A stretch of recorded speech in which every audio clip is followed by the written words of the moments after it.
ഇന്നത്തെ ക്ലാസ്സിൽ നമ്മൾ ഡിസ്കസ് ചെയ്യാൻ പോകുന്നത് functions of management. Every organisation has some predetermined objectives.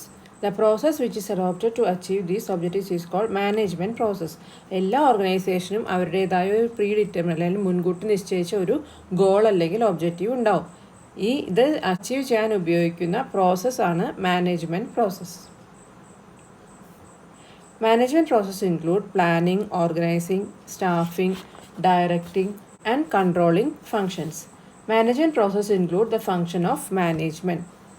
അത് മാനേജ്മെൻറ്റ് ഫങ്ഷൻസ് ഉൾപ്പെടുന്ന ഏതൊക്കെയാണ്? Planning, organising, staffing, directing, coordination, controlling ഒക്കെ. ഇതിവിടെ ഓരോ ലെറ്റേഴ്സിനെ ഓരോന്നായിട്ട് ഡിനോട്ട് ചെയ്യുന്നുണ്ട്.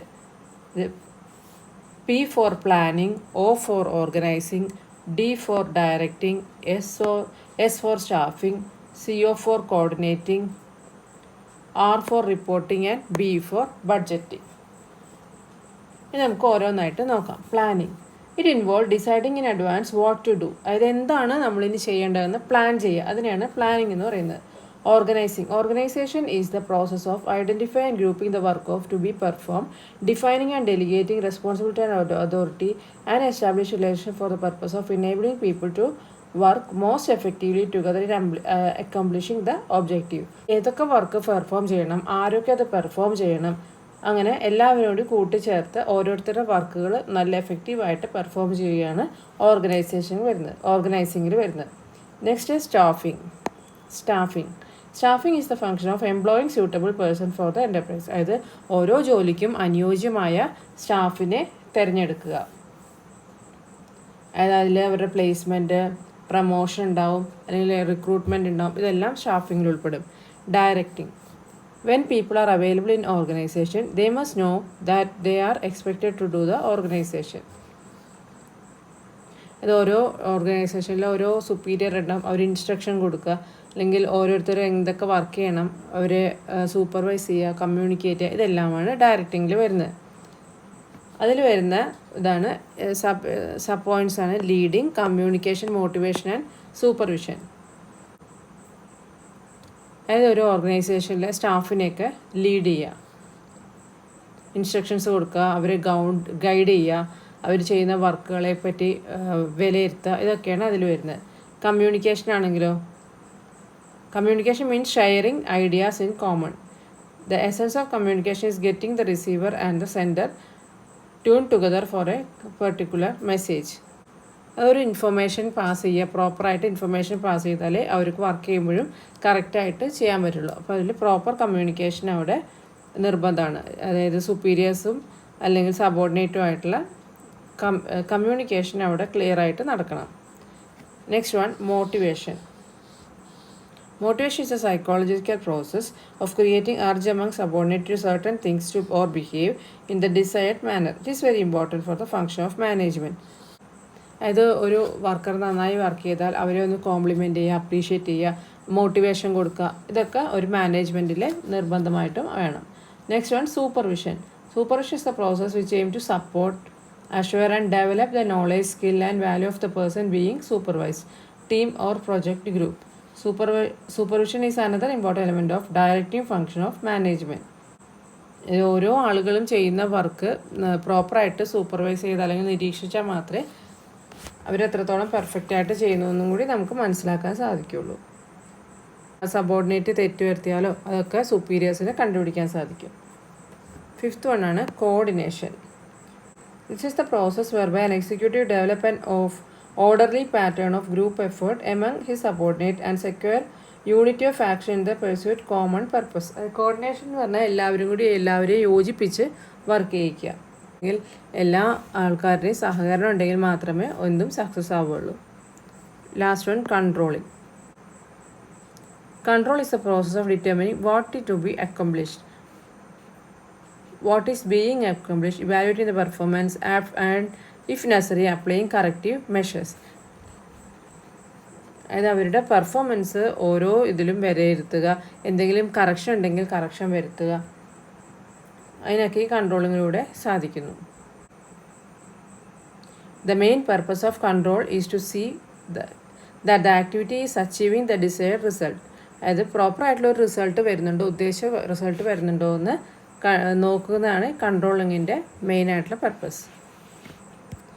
Next one, role of manager in an organisation. ഒരു ഓർഗനൈസേഷനിലെ മാനേജേഴ്സിൻ്റെ റോൾ എന്തൊക്കെയാണ്? Managers play an important role in overall success of the organisation. They are responsible for leading a team of employees to meet goal and achieve the performance metrics. അതായത് ഒരു ഓർഗനൈസേഷൻ്റെ സക്സസ്സിന് മാനേജറിൻ്റെ role വളരെയധികം പ്രധാനപ്പെട്ടതാണ്. A manager is a skilled person who take a leadership role in an organization and manages a team of employees. അതായത് ഒരു കൂട്ടം എംപ്ലോയീസിനെ manage ചെയ്യുന്ന ആളാണ് ആര്? Manager. First one, as A leader. ഒരു ലീഡറായിട്ട് എങ്ങനെ മാനേജർ പ്രവർത്തിക്കുന്നു? Manager play a role in leader while defining the activities and objective of various person in an organization. അത് ഒരു ഓർഗനൈസേഷൻ്റെ പല ആളുകളിലെ അല്ലെങ്കിൽ പല സബോർഡിനേറ്റ്സിനെ ആ റോളും അവരുടെ റോളും ഒബ്ജക്റ്റീവും ഒക്കെ വ്യക്തമാക്കി കൊടുക്കാൻ ഈ ലീഡർക്ക് കഴിയുന്നു, അല്ലെങ്കിൽ മാനേജർക്ക് കഴിയുന്നു. കോർഡിനേറ്റ് ചെയ്യുക പറഞ്ഞാൽ എല്ലാവരെയും കൂടി ഒരുമിച്ച് കൂട്ടി വർക്ക് ചെയ്യിപ്പിക്കുക. Next one, delegator of authority.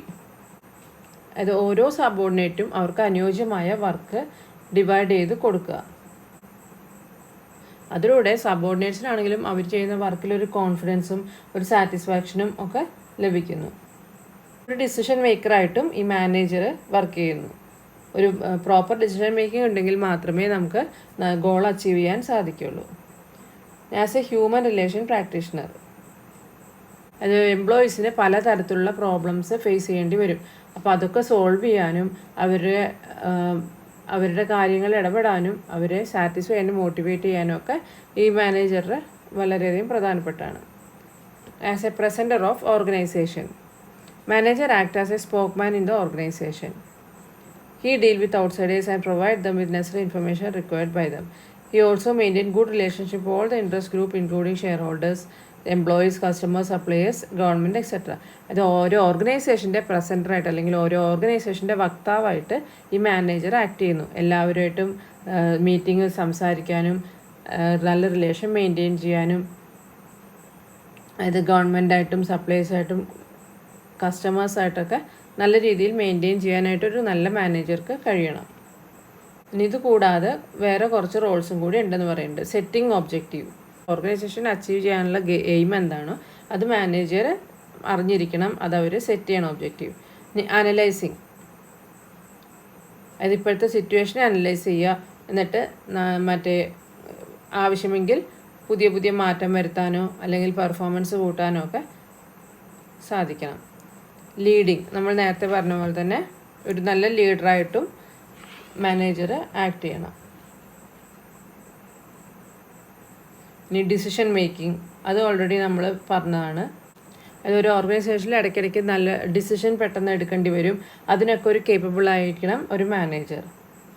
Reviewing. Another major responsible manager is to conducting performance review for their employees. അതായത് സജഷനോ ഫീഡ്ബാക്കോ അതിന് അവരുടെ പെർഫോമൻസ് ഇമ്പ്രൂവ് ചെയ്യാനും അതൊക്കെ സഹായിക്കുന്നു. Next one, managerial role. ഇവിടെ 3 തന്നിട്ടുണ്ട്. ഏതൊക്കെയാണ്? Interpersonal role, informational role and decisional role. Interpersonal role. This role related to the contact and dealing with other people. 3 types of role under his head. Figurehead role, leadership role and liaison role.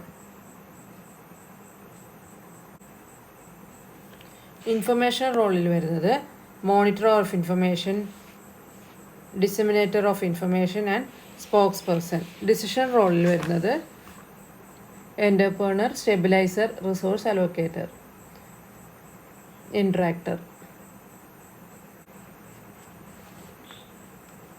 ഇത് points പഠിച്ചു വെച്ചാൽ മതിയാവും. ഈ ചാപ്റ്ററിൽ important ആയിട്ട് വരാൻ സാധ്യതയുള്ളത് functions of management ആണ്. അപ്പോൾ ഇതോടുകൂടി നമ്മുടെ 4th ചാപ്റ്റർ കംപ്ലീറ്റ് ആയി.